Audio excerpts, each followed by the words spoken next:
السلام علیکم ورحمۃ اللہ۔ عید الاضحیٰ کے موقع پر تکبیرات کا آغاز کب کرنا چاہیے اور تکبیرات کا اختتام کب کرنا چاہیے؟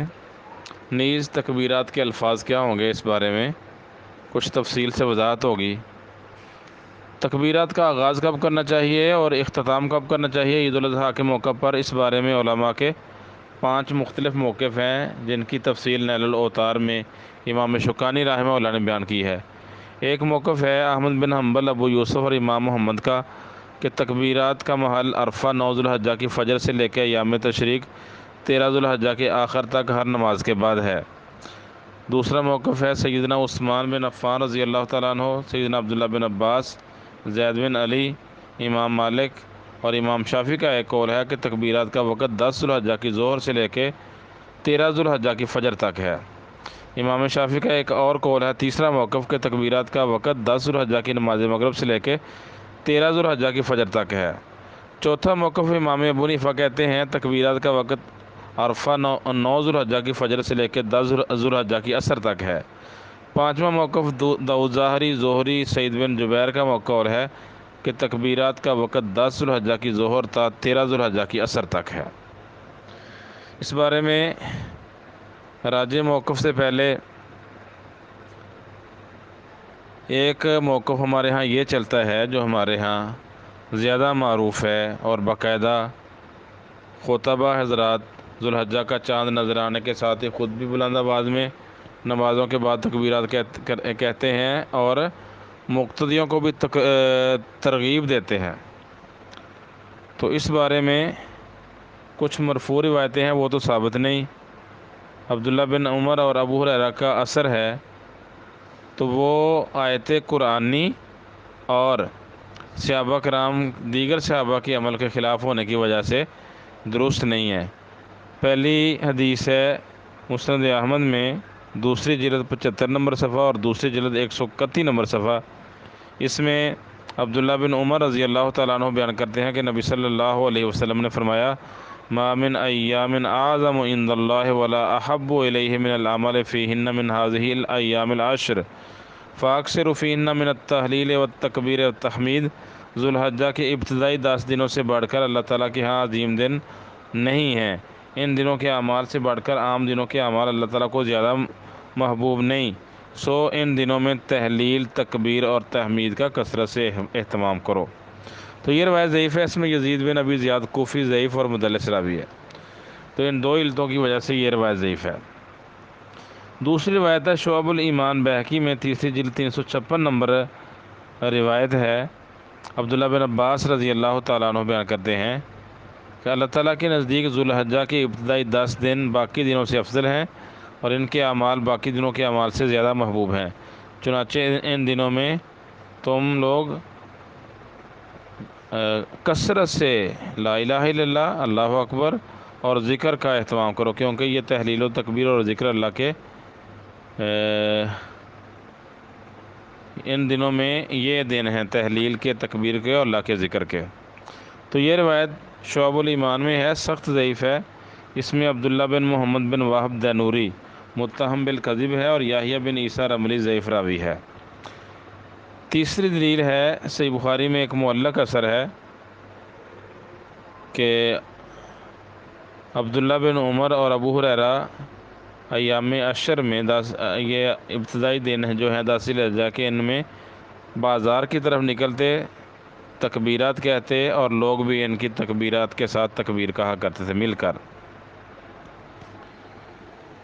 تو یہ اثر جو ہے صحیح بخاری میں تو معلق ہے، اور بہقی میں اور میں اس کی سند متصل ہے، لیکن وہ سند صحیح نہیں۔ لیکن یہ کتاب ہے امام فاقہی کی اخبار مکہ، اس کی روایت نمبر 1704 ہے۔ مجاہد تابعی بیان کرتے ہیں، ابو ہریرہ اور ابن عمر یخرجان ایام العشر الی السوق فیکبران فیکبر الناس معہما۔ یہ ذوالحجہ کے 10 دنوں میں بازاروں میں نکل جاتے بازار کی طرف، اور لوگ تکبیر کہتے اور لوگ بھی ان کی تکبیروں کے ساتھ تکبیرات کہا کرتے تھے۔ یہ بازار میں صرف اسی غرض سے آیا کرتے تھے۔ تو اس کی سند حسن ہے، اس میں سلام بن سلیمان ابو المنذر قاری یہ صدوق راوی ہے، اور باقی راوی ثقہ ہیں۔ تو عبداللہ بن عمر کا یہ عمل جو ہے اور ابو ہریرہ کا دیگر صحابہ کے اور قرآنی آیت کے ہی خلاف ہے، اس لیے اس کو حجت نہیں بنایا جا سکتا۔ تو صحیح بخاری میں ایک اثر ہے عبداللہ بن عباس کا، وَيَذْكُرُ اسْمَ اللَّهِ فِي ایام معلومات کی تفسیر بیان کی ہے کہ ایام معلومات سے مراد ذوالحجہ کے ابتدائی 10 دن ہیں۔ تو یہ تعبیر بھی عبداللہ بن عمر کی تعبیر کے خلاف ہے۔ تو ایام معلومات سے کیا مراد ہے، اس کے بارے میں صحیح موقف عبداللہ بن عمر رضی اللہ تعالیٰ عنہ بیان کرتے ہیں کہ سورہ حج کی آیت نمبر 28 وَيَذْكُرُ اسْمَ اللَّهِ فِي أَيَّامٍ مَّعْلُومَاتٍ عَلَىٰ مَا رَزَقَهُم مِّن بَهِيمَةِ الْأَنْعَامِ فَكُلُوا مِنْهَا وَأَطْعِمُوا الْبَائِسَ الْفَقِيرَ، اور چند معلوم دنوں میں ان پالتو چوپاؤں پر اللہ کا نام ذکر کریں جو اس نے انہیں دیے ہیں، سو ان میں سے کھاؤ اور تنگ دست محتاج کو کھلاؤ۔ تو یہ آیت کہ ایام معلومات سے کیا مراد ہے اور ایام معدودات سے، تو ایام معلومات میں قربانی کا ذکر ہے اور ایام معدودات میں بھی ذکر کا بیان ہے۔ تو عبداللہ بن عمر رضی اللہ تعالیٰ عنہ سے تفسیر ابن ابی حاتم 14728 نمبر روایت ہے، سند اس کی حسن ہے، اور تفسیر ابن کثیر میں حافظ ابن کثیر رحمہ اللہ نے اس سند کو صحیح قرار دیا ہے۔ عبداللہ بن عمر رضی اللہ تعالیٰ عنہ بیان کرتے ہیں کہ ایام معلومات والمعدودات ہن جمیعہن اربعۃ ایام، ان دنوں میں تکبیرات کا حکم ہے۔ تو کہتے ہیں ایام معلومات اور معدودات یہ کل 4 دن ہیں۔ فالایام المعلومات یوم النحر و یومان بعدہ، ایام معلومات یوم نحر 10 ذی الحجہ و یومان بعدہ، اور اس کے بعد والے 2 دن ہیں 11 12 تاریخ، 10 11 12 ذی الحجہ، یہ ایام معلومات ہیں۔ والایام المعدودات ثلاثۃ ایام بعد یوم النحر، اور ایام معدودات یوم نحر 10 ذی الحجہ کے بعد کے 3 دن ہیں 11 12 13۔ تو ان 4 دنوں کو ملا کے یہ 10 11 12 اور 13 ذی الحجہ بن جاتے ہیں۔ نص قرآنی میں جن ایام میں اللہ کا ذکر کرنے کا بیان ہے، کیونکہ ایام معلومات میں قربانی کا ذکر ہے تو قربانی کے 3 دن ہیں، اور ایام معدودات جن میں اللہ تعالیٰ کا ذکر کرنا ہوتا ہے اور باقی حج کے کام نپٹانے ہوتے ہیں، وہ ہے 11 12 13، ایام تشریق بھی ان کو کہا جاتا ہے۔ تو یہ دلیل ہوگی عبداللہ بن عمر کا اثر، اس کی سند بھی حسن ہے۔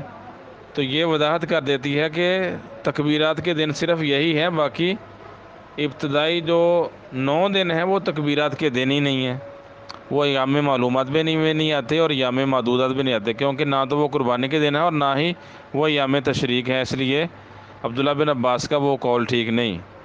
تو قرآنی نص کی روح سے عبداللہ بن عمر کا یہ قول آ گیا، اور یہی دن ہوئے تکبیرات کے بھی۔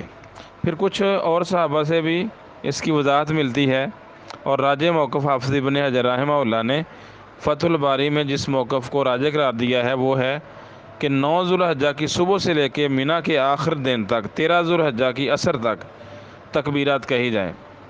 تو اس موقف کے دیگر جو ہیں دلائل وہ ہیں، پہلی دلیل ہے مصنف ابن ابی شیبہ میں، سند اس کی صحیح ہے، عمر بن سعید رحمہ اللہ بیان کرتے ہیں کہ سیدنا علی بن ابی طالب کان یکبر من صلاۃ الفجر یوم عرفہ الی صلاۃ العصر من آخر ایام تشریق، علی رضی اللہ تعالیٰ عنہ عرفہ کے دن نماز فجر سے لے کے تشریق کے آخری دن 13 ذوالحجہ کی عصر تک تکبیرات کہا کرتے تھے۔ دوسرا اثر آ گیا عبداللہ بن عباس سے، حکم بن فروخ رحمہ اللہ بیان کرتے ہیں، یہ مستدرک حاکم میں روایت ہے، پہلی جلد 289 نمبر صفحہ، سنن بیہقی تیسری جلد 314 نمبر صفحہ، کہتے ہیں عبداللہ بن عباس رضی اللہ تعالیٰ عنہ کانا یکبر من غدات عرفہ الی صلاۃ العصر من آخر ایام تشریق، عبداللہ بن عباس رضی اللہ تعالیٰ عنہ عرفہ 9 ذوالحجہ کی صبح سے لے کے ایام تشریق کے آخری دن 13 ذوالحجہ کی نماز عصر تک تکبیرات کہا کرتے تھے۔ امام اوزاعی رحمہ اللہ کا بھی یہی فتویٰ ہے، مستدرک حاکم میں امام اوزاعی رحمہ اللہ سے عرفہ کے دن تکبیرات کہنے کے بارے میں سوال ہوا تو انہوں نے کہا کہ عرفہ کی صبح سے لے کے ایام تشریق کے آخری دن کی نماز عصر تک تکبیرات کہی جائیں، جیسے ان دنوں میں علی اور عبداللہ بن مسعود نے تکبیرات کہی ہیں۔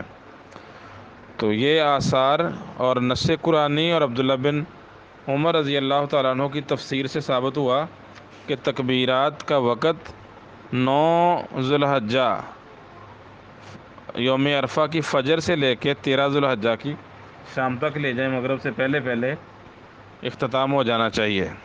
تو ابتدائی 10 دنوں میں جو تکبیرات ہیں وہ ان دنوں میں تکبیرات کہنے کا حکم ہی نہیں ہے، اس لیے ہمیں شروع سے ہی تکبیرات نہیں کہنی چاہیے بلکہ 9 ذی الحجہ سے شروع کریں یا 10 ذی الحجہ سے شروع کر لیں۔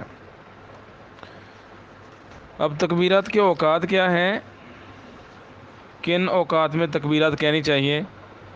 تو قرآن میں رسول اللہ صلی اللہ علیہ وسلم سے تو ہمیں اس کا کوئی ثبوت ملتا نہیں کہ تکبیرات کا طریقہ کار کیا تھا۔ تو قرآن کی عمومی آیات سے تو اس کا کوئی خاص وقت متعین نہیں کہ نمازوں کے بعد ہی ہمارے ہاں جو ایک روٹین بنی ہوتی ہے کہ نماز کے بعد اونچی آواز سے سارے ہی تکبیرات کہنا شروع کر دیتے ہیں، تو نماز سے پہلے، نماز کے بعد، عام اوقات میں گھروں پہ اٹھتے بیٹھتے چلتے پھرتے اپنے کاروبار میں اکثر اوقات میں تکبیرات کا اہتمام کرنا چاہیے۔ تو اس کے بارے میں امام بخاری رحمہ اللہ نے کچھ معلق روایات بخاری میں ترجمۃ الباب میں ذکر کی ہیں عمر رضی اللہ تعالیٰ عنہ کے بارے میں کہ وہ مینا میں اپنے قبے میں ہی تکبیرات کہا کرتے تھے۔ مسجد کے لوگ، عمر رضی اللہ تعالیٰ عنہ، مسجد کے لوگ ان کی آواز سنتے تو وہ بھی تکبیرات کہنا شروع کر دیتے، بازار کے لوگ بھی تکبیرات کہنا شروع کرتے، حتیٰ کہ مینا تکبیرات سے گونج اٹھتا۔ تو یہ معلق روایات ہیں، اس کی متصل روایات تو ملی نہیں، باقی قرآن کے عمومی اطلاق سے یہی ثابت ہوتا ہے۔ اور امام بخاری رحمہ اللہ نے موقف اختیار کیا ہے کہ تمام اوقات میں سبھی افراد، مرد، عورتیں، مقیم، مسافر، وہ تمام اوقات میں کوئی خاص وقت نہ کریں متعین، تمام اوقات میں ہی تکبیرات کہنے کی کوشش کریں۔ امام شوکانی رحمہ اللہ نے بھی نیل الاوطار میں اس موقف کو راجح قرار دیا کہ محض نمازوں کے بعد مخصوص اوقات میں تکبیر کہنا مستحب نہیں بلکہ تکبیرات کے تمام دنوں میں ہر وقت تکبیرات کہنا مستحب فعل ہے، اور اوپر جو دلائل بیان کیے ہیں وہ اس کی دلیل ہیں۔ فقہ و سنت میں بھی یہی ہے کہ مخصوص اوقات نہیں ہیں تکبیرات کے، بلکہ ہر وقت ہی تکبیرات کہنی چاہیے، یہ مستحب عمل ہے۔ عورتیں بھی تکبیرات کہیں گی، ان کے لیے بھی وہی حکم ہے جو مردوں کے لیے ہے۔ تو ہمارے ہاں ایک جو طریقہ چلا ہوا ہے کہ نماز کے بعد اونچی آواز سے سارے ہی سلام پھرنے کے ساتھ ہی تکبیرات کہنا شروع کر دیتے ہیں، یہ طریقہ خلاف سنت ہے، کیونکہ رسول اللہ صلی اللہ علیہ وسلم کا جو طریقہ تھا، آپ نماز پڑھتے، نماز پڑھنے کے بعد جب سلام پھیرتے اونچی آواز سے اللہ اکبر کہتے، 3 مرتبہ استغفر اللہ کہتے، پھر نماز کے اذکار کرتے۔ تو ہمیں رسول اللہ صلی اللہ علیہ وسلم کے ان دنوں میں بھی اس سنت سے انحراف نہیں کرنا چاہیے، اس طریقے کے خلاف نہیں چلنا چاہیے، بلکہ یہی طریقہ اختیار کریں۔ اس کے بعد جس نے تکبیرات کہنی ہے تکبیرات کہیں، اور یہ نہیں کہ مل کے سارے کہنے، اس طرح کی بھی کوئی دلیل نہیں ملتی۔ تو حائضہ عورتیں، نفاس والی عورتیں، وہ ساری عورتیں ہی تکبیرات کہہ سکتی ہیں۔ البتہ مرد و زن کا جہاں اختلاط ہو، یا نمازوں میں یا نماز عید میں، عورتیں اپنی آواز کو پست رکھیں گی۔ تکبیرات کے الفاظ کیا ہیں، اس بارے میں رسول اللہ صلی اللہ علیہ وسلم سے تو تکبیر کے کوئی صحیح لفظ سند سے ثابت نہیں۔ آپ سے جو الفاظ بیان کیے جاتے ہیں تکبیرات کے، وہ کوئی بھی روایت صحیح نہیں ہے۔ کچھ صحابہ سے تکبیرات کے الفاظ ہیں، سلمان فارسی رضی اللہ تعالیٰ عنہ سے مصنف عبدالرزاق اور سنن بہقی میں روایت ہے، اس میں تو کچھ لمبے الفاظ ہیں کہ انہوں نے، سلمان کہتے ہیں ابو عثمان نہدی کہ سلمان رضی اللہ تعالیٰ عنہ نے ہمیں تکبیرات کے الفاظ سکھائے، آپ کہتے تم اللہ اکبر کہو، اللہ اکبر کہتے جاؤ، کئی مرتبہ کہو، پھر کہو اللہم انت اعلی و اجل من ان تکون لک صاحبۃ او یکون لک ولد او یکون لک شریک فی الملک او یکون لک ولی من الذل وکبرہ تکبیر، اللہ اکبر تکبیر، اللہم اغفر لنا، اللہم ارحمنا۔ پھر اس کے بعد کہتے ہیں اللہم انت اعلی و اجل من ان تکون لک صاحبۃ او یکون لک ولی من الذل۔ تو یہ تکبیرات کے الفاظ ان سے ثابت ہیں اور اس کی سند صحیح ہے۔ باقی چونکہ قرآن میں اللہ تعالیٰ کا ذکر کرنے کا بیان ہے اور اس کی بڑائی کرنے کا بڑائی بیان کرنے کا بیان ہے، تو کسی بھی الفاظ کے ساتھ جو صحیح ہوں یا ضعیف ہوں، کسی صحابی سے منقول ہوں یا اس کی نسبت غلطی صحیح رسول اللہ علیہ وسلم کی طرف ثابت ہے، تو کوئی بھی لفظ کہہ لیا جائے تو اس میں کوئی حرج نہیں ہے۔ السلام علیکم ورحمۃ اللہ۔